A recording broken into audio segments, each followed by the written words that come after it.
In the quiet suburbs of a small American town, nestled among rows of oak trees, stood a modestly sized yet warmly inviting foster home known as Sunnyvale House. After a night's sleep, Maddie woke up to find herself here, in this foster home, a decision made by her mother. It was a perplexing decision. Maddie's blue eyes, big and expressive, scanned her new surroundings with a mixture of fear and curiosity. At 5 years old, she was painfully shy, clutching the hem of her faded blue dress as the door to the foster home swung open. A middle-aged woman with kind eyes and a reassuring smile greeted her. "Hello, Maddie. I'm Mrs. Collins, the caretaker here at Sunnyvale," she said, bending down to Maddie's level.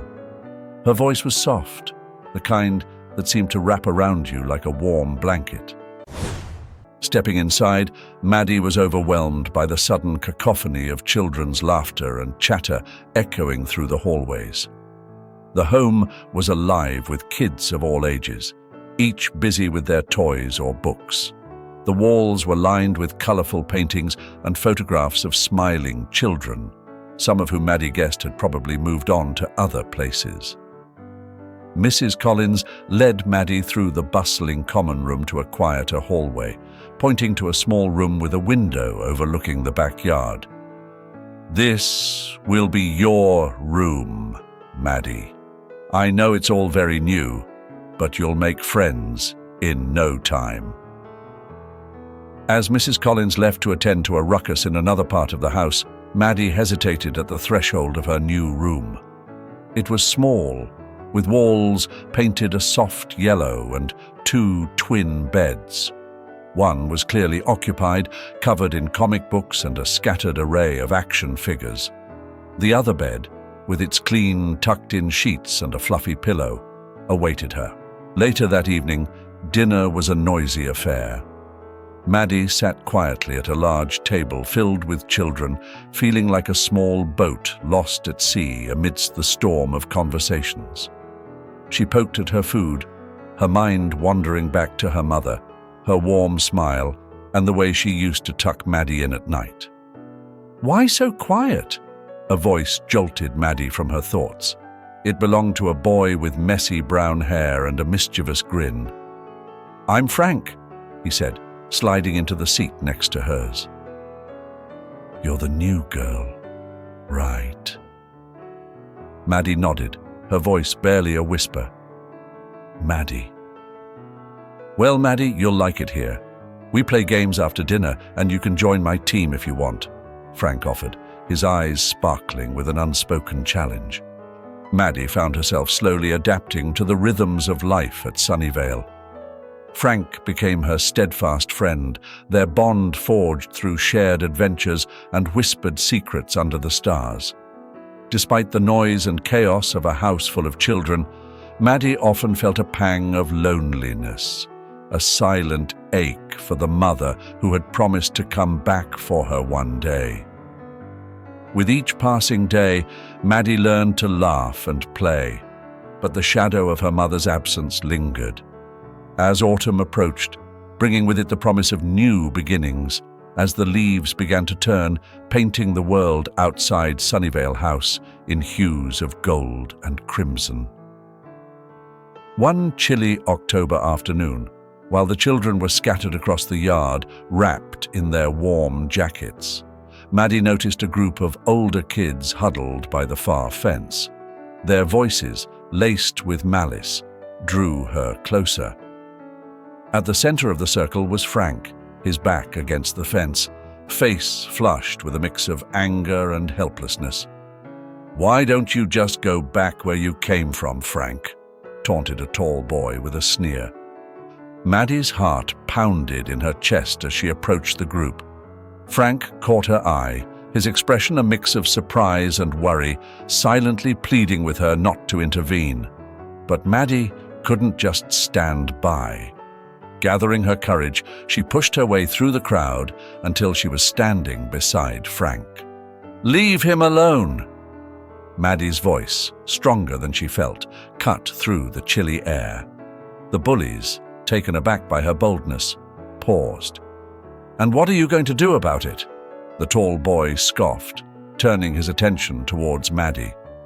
"Mrs. Collins will hear about this," Maddie retorted confidently, though her insides churned with nervous energy. "And maybe your parents too next time they visit." The mention of adults and the consequences that might follow was enough to dampen the bully's enthusiasm. With a mix of grumbles and rolling eyes, they dispersed, leaving Maddie and Frank alone under the sprawling branches of the nearby oak tree.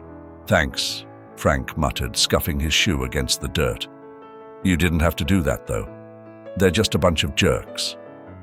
"But I wanted to," Maddie replied, feeling her cheeks warm with a mix of embarrassment and pride. "You would have done the same for me, right?" Frank nodded, a small smile breaking through his initial embarrassment. "Yeah, I guess I would." From that day forward, their friendship took on a new depth, marked by a mutual respect and a protective loyalty. They talked about everything from their favorite superheroes to their deepest fears about never finding a forever home. One evening, as they sat tucked away in a quiet nook of the library with a comic book spread between them, Frank turned to Maddie and said, "You know, you're like the superhero in these stories to me. You always show up at the right time." Maddie laughed, a light, tinkling sound that filled the small space. "And you're my trusty sidekick then. Every hero needs one." The emotional security that their friendship provided was transformative. It gave Maddie a sense of belonging that she hadn't felt since her mother's departure. For Frank, it offered a stability and a sense of being understood that he had long craved. Winter had cast a frosty spell over the town, the chill biting through even the thickest of coats. Inside the warm walls of Sunnyvale House, Maddie and Frank sat curled up near the fireplace, a pile of college brochures spread out before them. It was a time of year when thoughts of the future seemed particularly poignant. Frank picked up a brochure from the stack, his eyes scanning over the bright pictures and bold text, promising a world of opportunities. "Look at this place, Maddie," he said, pointing to a picture of a sprawling campus adorned with autumn leaves. "They have an amazing engineering program." Maddie leaned over to take a closer look. "It does look amazing," she replied. "Do you think we could really go to a place like that?" "Why not?" Frank looked at her, his expression serious. "We're as smart as anyone else there. Just because we're from Sunnyvale doesn't mean we can't dream big, right?" Maddie nodded, feeling a surge of hope fueled by Frank's confidence. "I want to study psychology," she said, her voice growing firmer with resolve. "I want to help kids who are like us, you know? Kids who don't have anyone else." "That sounds perfect for you," Frank smiled, bumping her shoulder lightly with his. "You've always been the one who understands everyone here. You'll be great at that." As the fire crackled, their conversation drifted to dreams of the future, of college life, of careers that felt light years away from their current reality. They talked about the cities they wanted to visit, the kinds of houses they'd live in, and even the pets they would have. Their planning was interrupted by Mrs. Collins, who called them over to help decorate the house for the upcoming holiday festivities. As they hung garlands and set up the Christmas tree, their conversation shifted to more immediate concerns. The holiday play at school, the gifts they hoped to receive, and the festive meals they would share. But the seeds of their future plans had been firmly planted. Later that night, as Maddie lay in bed staring up at the ceiling of her room, she felt a fire of determination kindling within her. The conversations with Frank had not just been idle dreams.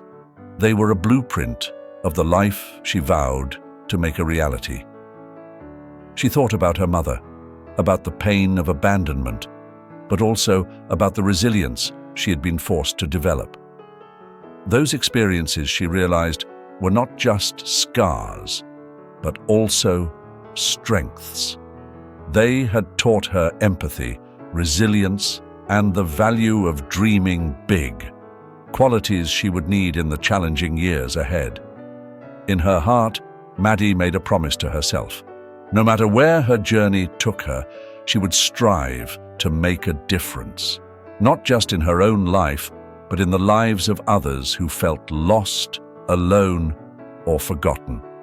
She would build a future that was bright, not just for herself, but for all the Maddies and Franks who would come after her, those who needed someone to understand, to guide, and to believe in them. Autumn had returned, painting the campus of Eastern State University in brilliant shades of red and gold. Maddie stood beneath the towering oak trees, their leaves whispering secrets of a new beginning. She had made it. She was now a college student, her dreams fueled by years of hope and hard work. As she walked along the bustling paths lined with ancient brick buildings, Maddie felt a surge of excitement mixed with a twinge of nervousness. Her backpack was heavy with textbooks on psychology, her chosen field of study. She was eager to dive into the complexities of the human mind, driven by a desire to understand and perhaps heal the emotional wounds of others like her. In her first week, Maddie attended her Introduction to Psychology class, where Professor Jenkins, a renowned psychologist known for his research on childhood trauma, captivated her with tales of resilience and recovery. Maddie's hand shot up frequently, her questions thoughtful, and her notes meticulous. It wasn't long before she caught the professor's attention. "Ms. Richard, your insights are quite profound. Have you considered joining our research team?" Professor Jenkins approached her after class one day, his eyes kind and encouraging. Maddie's heart leapt at the opportunity. "I would love to, Professor. I've always wanted to make a difference, especially for children who have faced adversity." Thus began Maddie's journey into the world of academic research. She immersed herself in studies, participated in group projects, and helped design experiments that explored effective therapies for traumatized children. Her dedication and keen intellect did not go unnoticed. Within a year, she received the Undergraduate Research Award, a testament to her hard work and innovation in psychological research. Celebrating this achievement, Maddie called Frank one evening, her voice bubbling with excitement. "Frank, you won't believe it! I just got the research award!" On the other end of the line, Frank's voice was warm and proud. "Maddie, that's amazing. I always knew you'd do great things. You're making a real impact, aren't you?" "I hope so," Maddie replied, her words tinged with humility. "But I couldn't have done it without all the support from you and everyone back at Sunnyvale. It's like we're all part of this." As the semester progressed, Maddie didn't just excel academically, she also found her social niche. She joined the psychology club, where she organized events and workshops for students and local community members. Her efforts to bridge academic knowledge with real-world applications were highly praised, further establishing her reputation as a leader among her peers. The highlight of her college life came when she was invited to speak at the National Conference on Child Psychology in her junior year. Standing on the stage, Maddie spoke eloquently about the importance of early intervention and community support for children facing psychological challenges. The audience was moved by her passion and clarity, resulting in a standing ovation and invitations to collaborate with other researchers and practitioners. After the conference, Maddie and Frank met up during the winter break at their favorite cafe back home. They sat by the window, watching the snow gently fall, cups of hot chocolate warming their hands. "So, tell me everything," Frank urged, his eyes gleaming with interest. "How does it feel to be a rising star in psychology?" Maddie laughed, shaking her head. "I don't know about being a star, but it feels good to be involved in something so meaningful. Every day I learn something new, and it feels like I'm really contributing to something bigger than myself." Frank nodded, his expression serious but supportive. "You always had that spark, Maddie. You're going to change the world. I'm sure of it." The sun shone brightly over the university campus, its beams reflecting off the windows of the grand auditorium where Maddie's graduation ceremony was taking place. Dressed in her cap and gown, Maddie sat among her peers, her heart swelling with a cocktail of pride, excitement, and a touch of nervous anticipation about the future. As her name was called, she walked across the stage with confident strides, her smile wide as she accepted her diploma. The applause was like music, fueling her sense of achievement. Frank, who had graduated a semester earlier due to his advanced courses, cheered the loudest from the audience, capturing the moment on his camera. After the ceremony, amidst the flurry of congratulations and farewell hugs, Maddie felt a bittersweet pang. College had been a safe haven, a place of growth and discovery. But it was time to step into a larger world. With her degree in psychology, she was ready to start her career as a counselor, eager to make a real difference in people's lives. Months later, Maddie was immersed in her work at a community counseling center in the city. Her reputation as an empathetic and effective counselor grew, and so did her satisfaction in her work. She had a natural talent for connecting with her clients, helping them navigate their own difficult journeys through her sessions. One late autumn evening, as Maddie organized her office, she stumbled upon an old photo album that her foster mother had sent her after clearing out an old storage box at Sunnyvale. Flipping through it, she paused at a photograph of a man holding a small child. It was her, unmistakably, cradled in the arms of a man she didn't recognize. The back of the photo was dated and scribbled with a note. Maddie's 3rd birthday with Daddy. The discovery sent a jolt through her. All her life, Maddie had believed her father was out of the picture long before she could even remember. Mrs. Collins had always been vague about her parents, and Maddie had stopped asking questions as she grew older. But now, with tangible evidence of a past she had never known, her curiosity was reignited. Determined to learn more, Maddie began a quest to find the man in the photograph. Her search led her to public records, old newspapers, and eventually social media. But each lead fizzled out, the trail going cold before it ever really warmed up. The man seemed to have vanished without a trace, and with each dead end, Maddie's hope dwindled.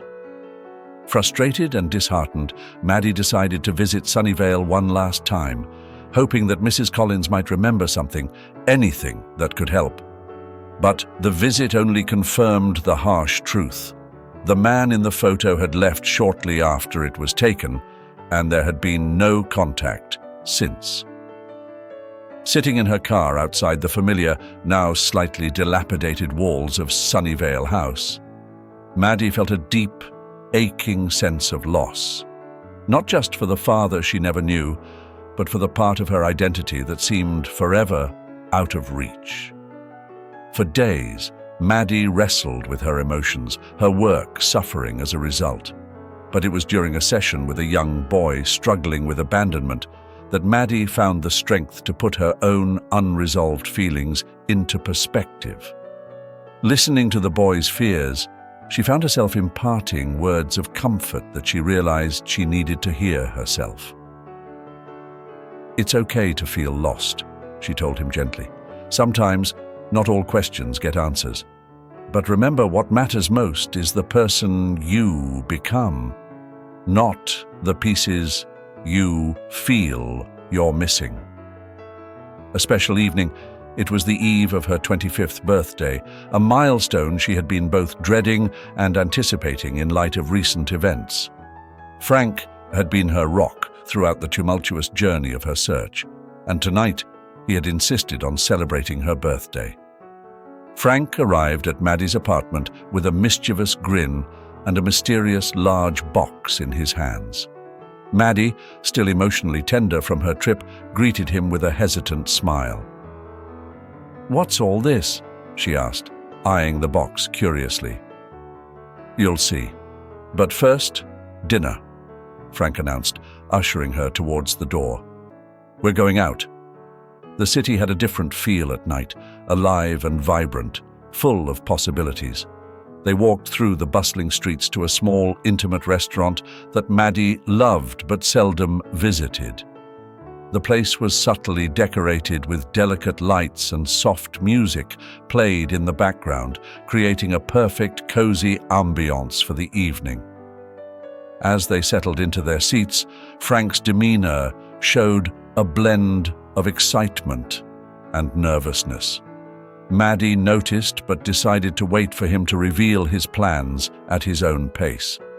They enjoyed a meal filled with light conversation, laughter, and reminiscences of their years of friendship, from their days at the foster home to navigating the complexities of university and adulthood. After dessert, Frank leaned back in his chair, his gaze fixed on Maddie with an intensity that made her heart beat faster. "Maddie, do you remember when we used to talk about where we'd be when we were 25? He asked.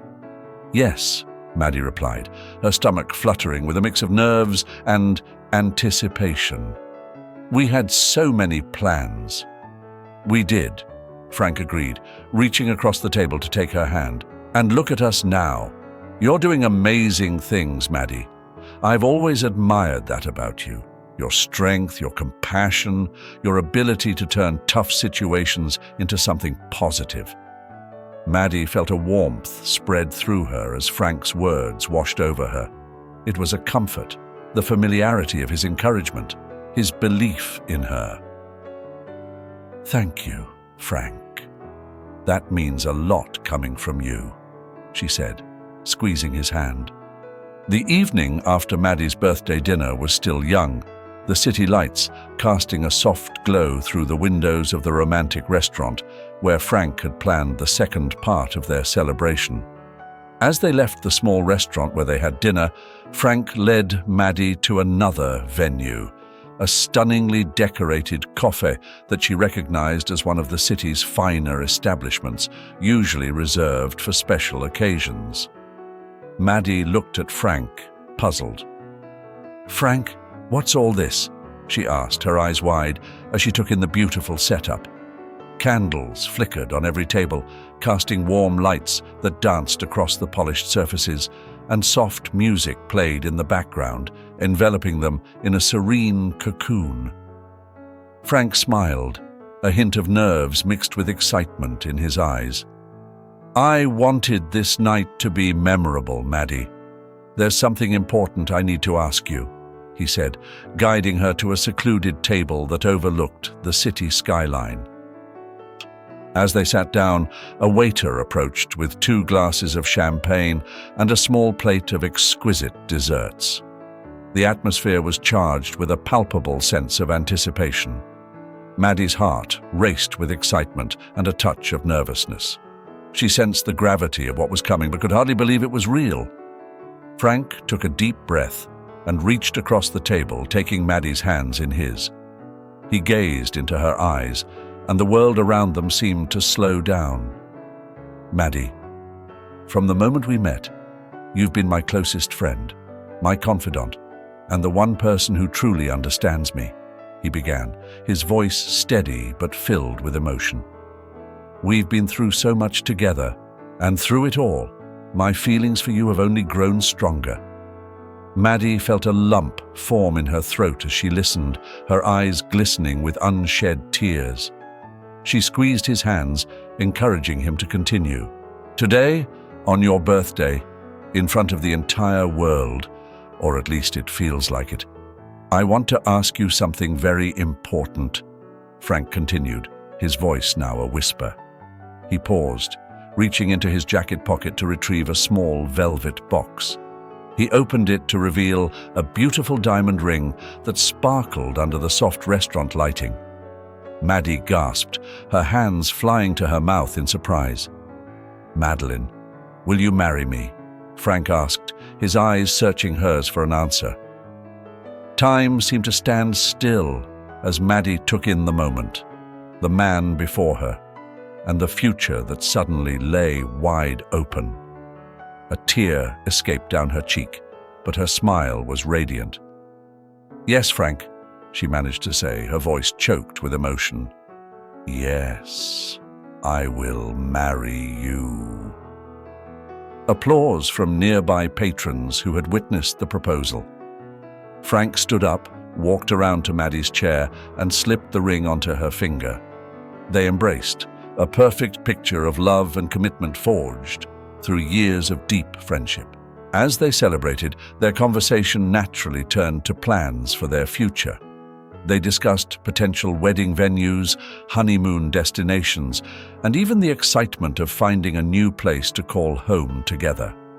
Each topic was touched with laughter and dreamy contemplation, their hearts full of hope and joy for the life they were planning to build together.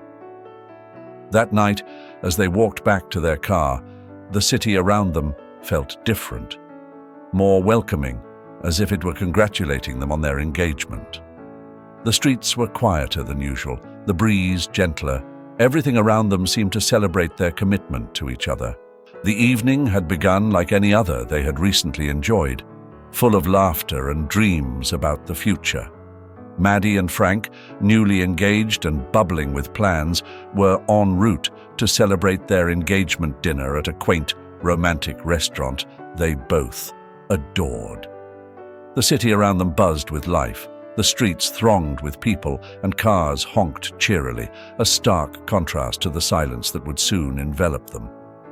As they drove through the bustling streets, Frank's hand found Maddie's, a gesture that spoke volumes of the comfort and love they shared.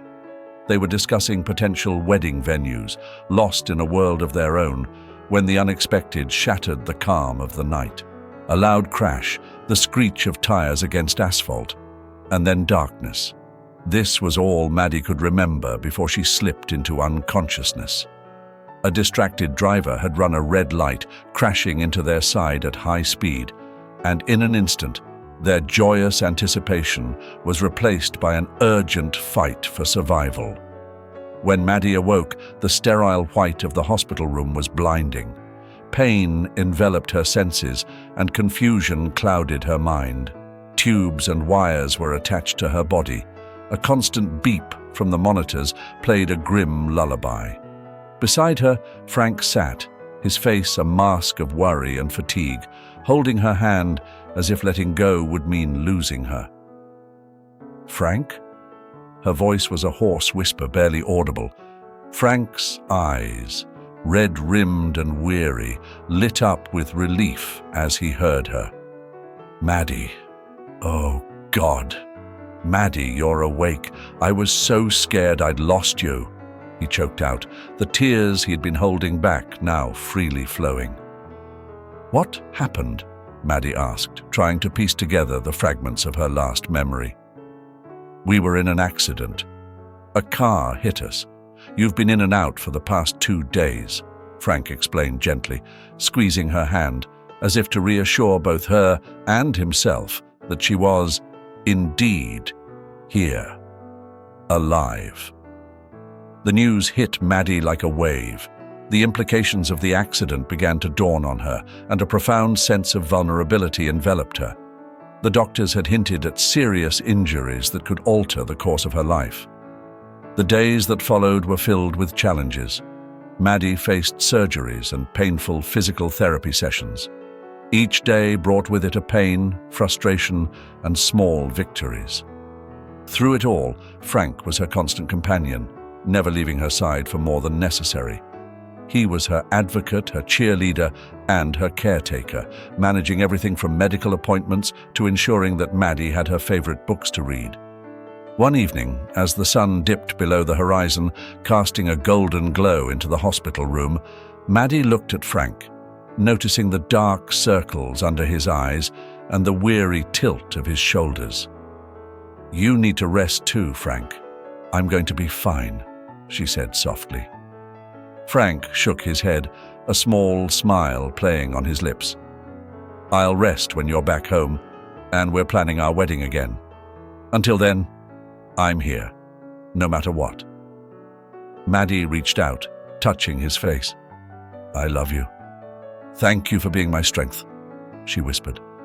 "I love you more, and I'm not going anywhere. We're in this together, remember? For better, for worse," Frank replied, his voice firm. The sterile walls of the hospital had become all too familiar to Maddie as days turned into weeks. Despite the pain and the slow, grueling recovery from her injuries, her spirit remained unbroken, bolstered by Frank's unwavering support and the small progresses she made each day. Yet, as resilient as she was, the journey was wearing on her, each surgery seeming more daunting than the last. One particularly challenging afternoon, after yet another surgery, Maddie lay in her hospital bed, her body weary and her mind clouded with doubts.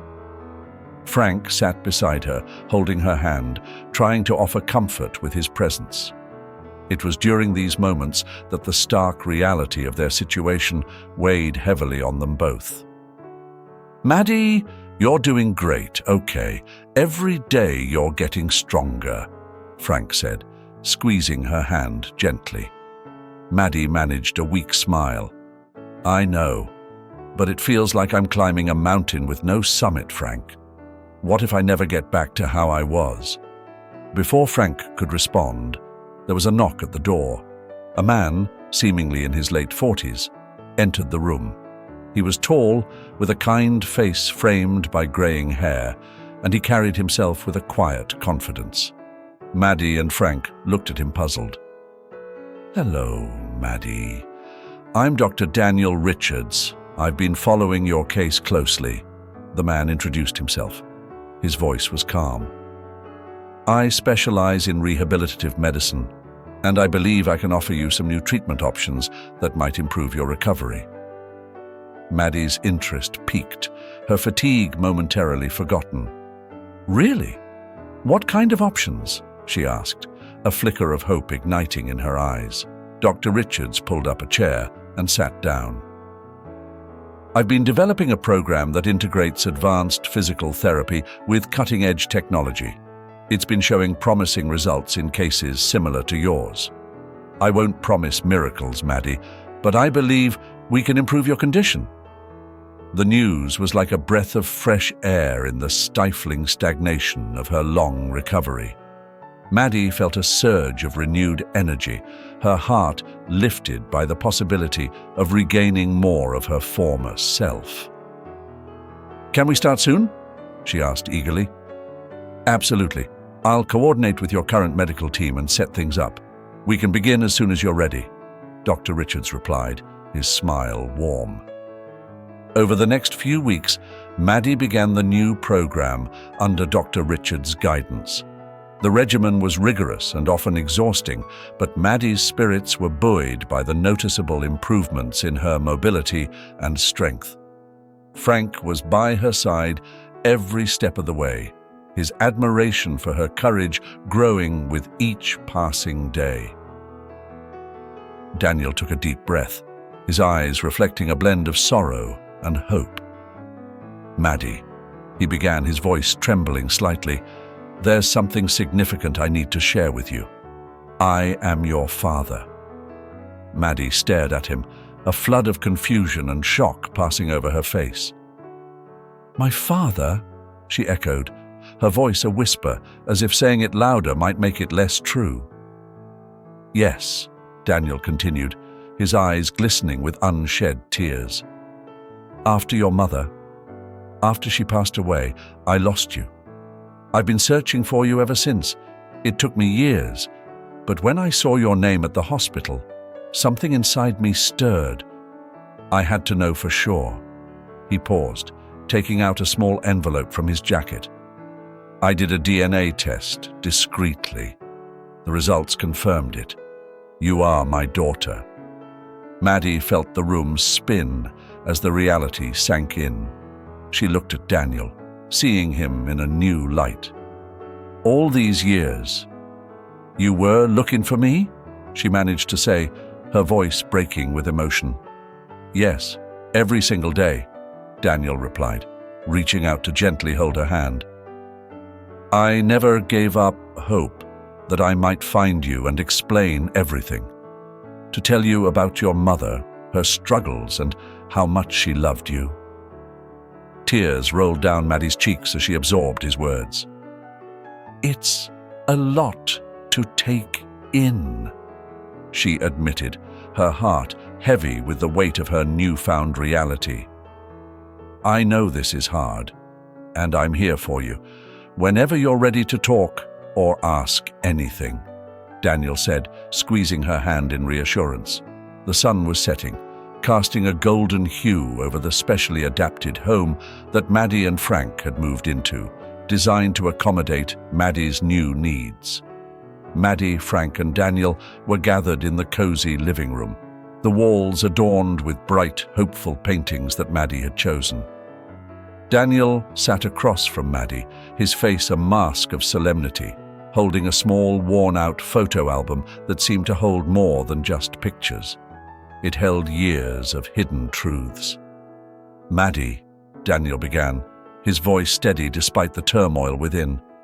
There's something about your mother, about our past, that you need to know. Maddie nodded, her heart pounding with a mixture of fear and anticipation. Frank took her hand, squeezing it gently, a silent pillar of support. Your mother. She suffered from a progressive condition that affected her memory and her ability to control her actions. It was devastating, and over time it got worse, Daniel explained, his eyes not leaving Maddie's. Maddie's breath caught in her throat, her other hand moving to cover her mouth as she absorbed the weight of his words. What happened to her? She managed to ask, her voice a whisper. Daniel took a deep breath, the pain evident in his eyes as he continued. One day, I returned home from work to find both her and you missing. It was the most terrifying moment of my life. When I finally found her, it was too late. She had taken her own life. She was in such a dark place, and I hadn't even realized the full extent of her despair. Tears streamed down Maddie's cheeks as she listened to the tragic history of her mother. Frank moved closer, his arm wrapping around her shoulders.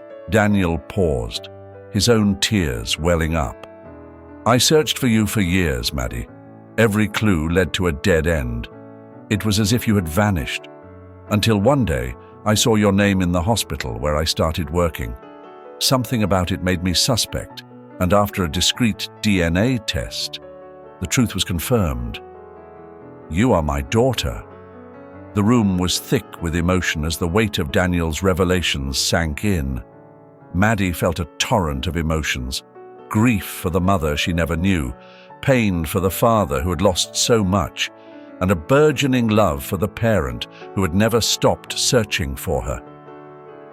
Daniel opened the photo album, showing pictures of Maddie as a baby with her mother, happy and smiling. I want you to know everything, Maddie. I want us to rebuild the years we lost, he said, his voice breaking. Maddie leaned into Frank, her emotions overwhelming her. After a few moments, she turned to Daniel, her eyes filled with tears, but also with a new understanding. I want that too, Dad, she said, the word Dad feeling strange, but right. The next weeks were a blend of healing and discovery. Daniel took an active role in Maddie's rehabilitation, his expertise as a doctor and his connection as her father, creating a deep bond that supported her recovery. They spent evenings talking about the past, about her mother, and about the life Daniel had hoped to have with them both. One evening, as they sat watching an old movie, Maddie realized how much had changed. The grief was still there, but so was a new family dynamic, one that was forged from the fragments of their shared past and the hopes for their future. It's strange, Maddie mused aloud. how life takes us through such painful paths only to bring us to moments like these. Daniel smiled, reaching over to squeeze her hand. Yes, it is, but I believe every path has its purpose.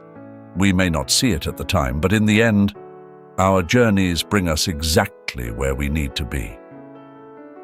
Together, in the house filled with new adaptations but also new hopes, Maddie, Frank, and Daniel found a rhythm to their lives. They faced each day not just as individuals linked by circumstance, but as a family, connected by a deep, enduring love and a past that, while painful, had led them to each other. With each passing day, under Daniel's attentive medical guidance and the unwavering support of Frank, her condition improved. The combined efforts of love, science, and sheer determination were paying off, allowing Maddie more freedom and less pain than she had dared hope for in the darkest days of her recovery. Maddie was in the backyard of the home she shared with Frank, taking tentative steps with the aid of her new walking device. Frank stood beside her, his face alight with pride and joy. Daniel, watching from the porch, had his medical bag beside him. But today, it remained closed. Today was about family, not just treatment. "You're doing great, Maddie," Frank encouraged, his voice warm with admiration. "I think you're going to outpace me on our walks soon." Maddie laughed, a sound full of life and hope. "That's the plan," she replied, feeling a surge of accomplishment with each careful step. "I couldn't have done this without you two." Daniel joined them in the garden, his expression one of a father bursting with pride. "Maddie, seeing you like this, you remind me so much of your mother. She was just as determined." Maddie paused, leaning slightly against Frank, and looked at Daniel. "I used to feel so angry that she left me," she confessed. "But now, understanding more about everything, about you, about her, it's like I can breathe again, without that weight on my chest." "It's never too late for new beginnings, for healing," Daniel said, his voice thick with emotion. He walked over and placed a gentle hand on her shoulder. "And there's so much ahead for us, Maddie." Their conversation drifted to the future as they sat together on the garden bench. Maddie spoke of her desire to use her experiences to help others, perhaps starting a support group for accident survivors or working with children facing challenges as she once did. Frank talked about expanding his engineering work to include designs for accessibility in public spaces, inspired by Maddie's journey. "And I'll be here for both of you, whatever you need," Daniel added, making it clear that his commitment to Maddie extended beyond her medical needs. As the afternoon sun dipped below the horizon, casting long shadows across the lawn, the trio made their way inside. The house, with its adaptations and modifications, was a physical testament to their journey, a journey from isolation and pain towards healing and community. That evening, as they prepared dinner together in the spacious, adapted kitchen, the house felt full of life. Music played softly in the background, and the aroma of cooking filled the air, mingling with their laughter and conversation. Later, as they sat down to eat, Frank raised his glass in a toast. "To new beginnings," he said, smiling at Maddie and Daniel. "To family," Maddie added, her eyes glistening with tears of happiness. "And to hope," concluded Daniel, his voice steady and sure. The meal passed in a warm atmosphere of shared dreams and plans. They talked about the upcoming wedding, which they decided would be held in the backyard, under the very trees that had witnessed Maddie's steps toward recovery. It would be a celebration not just of their love, but of all they had overcome and all that lay ahead.